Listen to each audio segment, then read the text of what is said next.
everyone, so today we are going to study factors affecting pricing। तो ऐसे कौन कौन से फैक्टर्स होते हैं बच्चों जो कि प्राइसिंग पे इम्पैक्ट डालते हैं, वो हम इस वीडियो में पढ़ेंगे। ऐसे दो फैक्टर्स होते हैं, एक होते हैं इंटरनल और दूसरे होते हैं एक्सटर्नल। तो इंटरनल फैक्टर्स जो होते हैं बच्चों, वो क्या होते हैं, जो हमारे कंट्रोल में होते हैं, which are within our control, है ना, जिसको हम कंट्रोल कर सकते हैं उसको बोलते हैं हम इंटरनल फैक्टर। और एक्सटर्नल वो होते हैं जो हमारे कंट्रोल में नहीं होते हैं।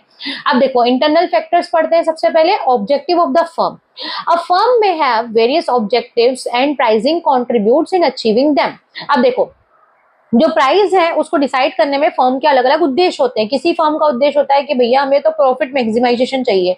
किसी फर्म का उद्देश्य होता है कि हमें तो मार्केट में अपनी जगह बनानी है, मार्केट शेयर बनाना है। किसी फर्म का उद्देश्य होता है कि हमें तो कंपटीशन में टिके रहना है। किसी फर्म का उद्देश्य होता है कि हमें तो ग्रोथ चाहिए, है ना। तो अलग अलग फर्म के ऑब्जेक्ट्स होते हैं, उसके अकॉर्डिंग होती है प्राइसिंग। ठीक है, तो फर्म का इंटरनल मैटर है कि भैया आपका ऑब्जेक्ट क्या है, उसके हिसाब से आप जो प्रोडक्ट है उसकी प्राइसिंग रखिए। जैसे कि इन्होंने एग्जांपल दिया है कि जब जियो आया था ना मार्केट में, तो उसने बहुत कम प्राइसेस में जो बेचा था, है ना, जो पैक था ना, मोबाइल में हम लोग पैक डलवाते हैं, तो बहुत कम प्राइसेस में बेचा था जियो ने। क्यों बेचा था ऐसा भैया? क्योंकि ना जियो चाहता था कि ज्यादा से ज्यादा लोगों के पास जियो की सिम हो, है ना, तो वो मार्केट शेयर बढ़ाना चाहता था। तो इसका मेन ऑब्जेक्ट क्या था कि to increase market share. Later it gradually increase prices. बाद में इन्होंने उसके प्राइसेस महंगे कर दिए जब लोगों के पास जियो की सिम आ गई। अब जियो ने बोला कि भैया हम मार्केट में मैक्सिमम शेयर हो गया, अब तो क्या, अब तो लोग खरीदेंगे ही सही, पैक डलवाएंगे ही सही। तो बाद में इन्होंने प्राइसेस ज्यादा कर दिए।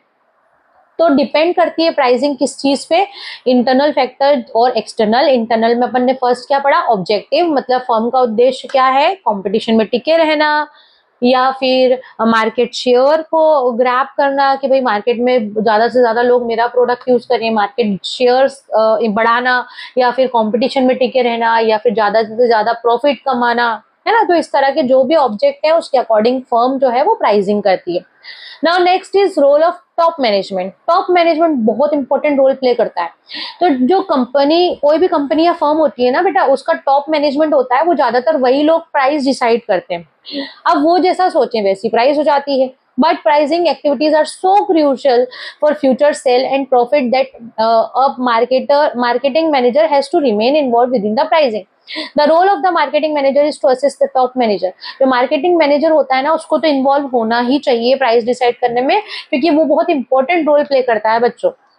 उसको सब चीजों की जानकारी होती है, राइट। तो टॉप मैनेजमेंट जब भी प्राइस डिसाइड करता है तो मार्केटिंग मैनेजर को उसमें इन्वॉल्व करना चाहिए and ensure that pricing takes place within the policies laid down by the top management. इसमें एग्जांपल क्या लिखा है? Big companies like Tata Motors, pricing of car is decided at top level after considering cost, competition and demand. Cost, competition और demand को ध्यान में रखते हुए ये लोग, टॉप मैनेजमेंट के जो लोग हैं, वही लोग प्राइसिंग कर लेते हैं।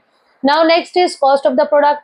कॉस्ट बहुत इंपॉर्टेंट रोल प्ले करता है। जितने प्राइस में बन के प्रोडक्ट तैयार हुआ है उसमें प्रॉफिट जोड़ के ही हम प्रोडक्ट को बेचते हैं। ठीक है, जैसे कि एग्जांपल दिया है कि भैया गोल्ड प्राइस अगर महंगा होगा, गोल्ड महंगा होगा तो ज्वेलरी महंगी बिकेगी, कॉस्ट, है ना। उसके बाद प्रोडक्ट डिफरेंशिएशन। प्रोडक्ट डिफरेंशिएशन का मतलब प्रोडक्ट में अगर फीचर्स ज्यादा हैं तो भैया ज्यादा का बिकेगा, कम फीचर्स है तो कम में बिकेगा। फोन इसका बेस्ट एग्जांपल है। आपके फोन में नॉर्मल फोन है 8,000 का मिल जाएगा, है ना, लेकिन अगर आपके फोन में रैम अच्छी है, स्टाइलिश डिजाइन का फोन है, जैसे कि आईफोन है, बहुत अच्छे अच्छे उसके कवर्स आते हैं, है ना, फोन का कैमरा अच्छा है, तो भाई उसकी प्राइस बढ़ जाएगी। तो कस्टमर पे करता है एक स्पेशल फीचर्स के लिए। स्पेशल फीचर्स अगर उसको चाहिए तो वो एक्स्ट्रा पे करता है। तो प्रोडक्ट डिफरेंशिएशन मीन्स कि अगर किसी प्रोडक्ट में डिफरेंशिएशन है, डिफरेंट है, उसके फीचर्स अलग हैं, तो कस्टमर ज्यादा प्राइस पे करने को रेडी रहता है। Now marketing mix. Marketing mix का मतलब क्या होता है? मार्केटिंग मिक्स तो बहुत सारे एलिमेंट्स होते हैं ना, जैसे कि प्रमोशन। मान लीजिए प्रमोशन पे कंपनी ने बहुत खर्चा कर दिया, एडवर्टीजमेंट वगैरह पे, तो ज्यादा खर्चा कर दिया, तो एंड ऑफ ऑल किस में ऐड होगा? वो आपके प्रोडक्ट में तो ऐड होगी उसकी प्राइस। तो if company spend heavily on advertisement, the product price will include advertisement cost, है ना। भैया कंज्यूमर से, जो कस्टमर है, उससे पैसा निकालेगी कंपनी, है ना। तो अगर पैसा ज्यादा लग गया है मार्केटिंग मिक्स के एलिमेंट्स में, तो आपकी जो प्रोडक्ट की प्राइस है वो ऑब्वियसली महंगी होगी। साइज ऑफ द ऑर्गेनाइजेशन, अगर बड़ा ऑर्गेनाइजेशन है तो वो क्या करते हैं कि बल्क में सामान खरीदते हैं, तो उनको सस्ती पड़ जाती चीज, सस्ती पड़ जाती है तो वो सस्ते कॉस्ट में पड़ जाती है, सस्ते कॉस्ट में पड़ जाती है तो सस्ते में वो लोग बेच देते हैं, है ना। वहीं छोटा ऑर्गेनाइजेशन है, उनको चीजें महंगी पड़ती हैं क्योंकि वो कम खरीद पाते हैं, है ना। जैसे कि इन्होंने एग्जाम्पल मैंने लिखा है इसके अंदर कि डीमार्ट जो होता है वो प्रोडक्ट चीपर बेचता है, मतलब सस्ते बेचता है as compare to kirana stores, because they buy in bulk.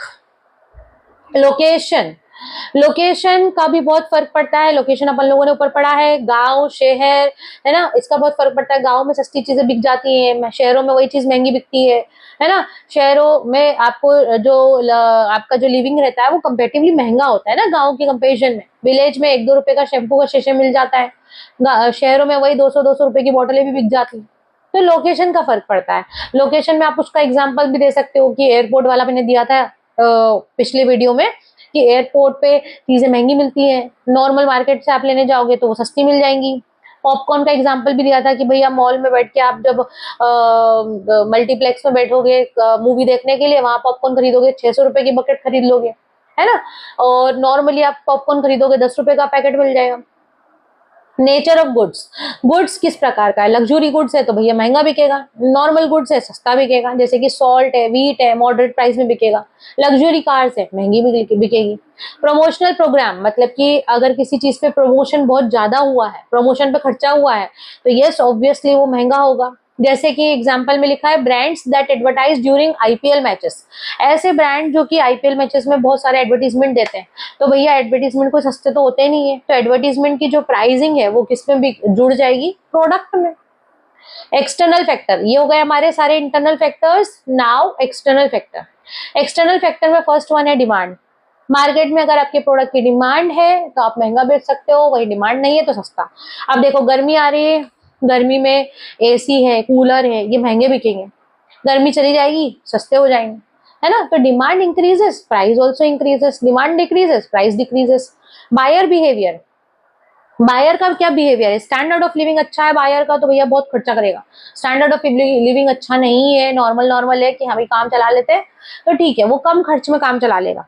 तो बायर्स जब लग्जरी चीजों पे जाते हैं तो भैया बहुत अच्छा प्राइस पे कर देंगे, लेकिन अगर प्राइस सेंसिटिव बायर्स हैं तो कंपनी को प्राइस लो रखनी पड़ेगी। कंपटीशन, ये भी हम पढ़ चुके हैं पहले। कंपटीशन क्या होता है, कंपटीशन बहुत इंपॉर्टेंट रोल प्ले करता है किसी भी प्रोडक्ट की प्राइसिंग में। अगर कंपटीशन बहुत ज्यादा है प्रोडक्ट का तो आपको प्राइस कम रखनी पड़ती है एज कंपेयर्ड अगर कंपटीशन कम है।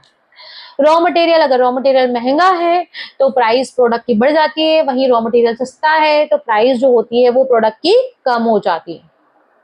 प्रिविलेंट इकोनॉमिक कंडीशन, भैया बूम पीरियड है ना, जब मार्केट में इन्फ्लेशन चल रहा है तो लोगों की जो परचेसिंग पावर होती है वो भी बढ़ जाती है, महंगी चीजें भी खरीद लेते हैं।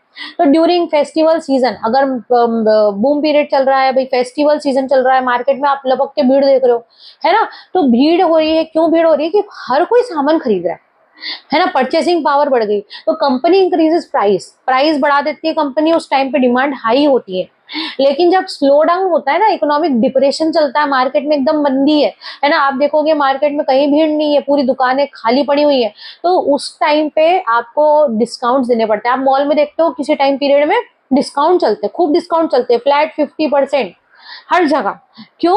क्योंकि भाई डिप्रेशन के टाइम पे हर एक को डिस्काउंट देना पड़ता है अगर मार्केट में सामान बेचना है, और वहीं इन्फ्लेशन के टाइम पे खूब बिकता है ना। आप हेवी प्राइसेस में भी सामान बेचोगे तो भी बिकेगा। तो डिपेंड करता है मार्केट की कंडीशन पे। उसके बाद नेक्स्ट है गवर्नमेंट रेगुलेशंस। गवर्नमेंट की भी कुछ रेगुलेशंस होते हैं, बाउंडेशंस होते हैं, उसके अकॉर्डिंग भी फर्म को प्राइसेस सेट करनी पड़ती है। जैसे कि लाइफ सेविंग मेडिसिन है, उस पर गवर्नमेंट ने फिक्स कर दिए प्राइस कि इससे ज्यादा या कम में नहीं बिकेगी तो भाई उतने में बेचनी पड़ती है। अगर जीएसटी बढ़ा दिया सरकार ने तो जीएसटी बढ़ के प्राइस महंगी हो जाएगी, उस पर आपका कोई कंट्रोल नहीं है ना, आपको महंगे में बेचना पड़ेगा क्योंकि आप लॉस में तो नहीं बेचोगे ना। तो गवर्नमेंट की पॉलिसीज भी प्राइस पे बहुत ज्यादा फर्क डालती है, ठीक है। तो ये हो गया हमारा चैप्टर कंप्लीट, है ना। इस चैप्टर की बच्चों मैंने 3 वीडियोस बनाई है टोटल, तीनों वीडियोस मिला करके आपका चैप्टर कंप्लीट हो जाता है और इसको अच्छे से पढ़ना है। अगर वीडियोस अच्छी लगी है तो please like share subscribe. Thank you for watching, bye bye.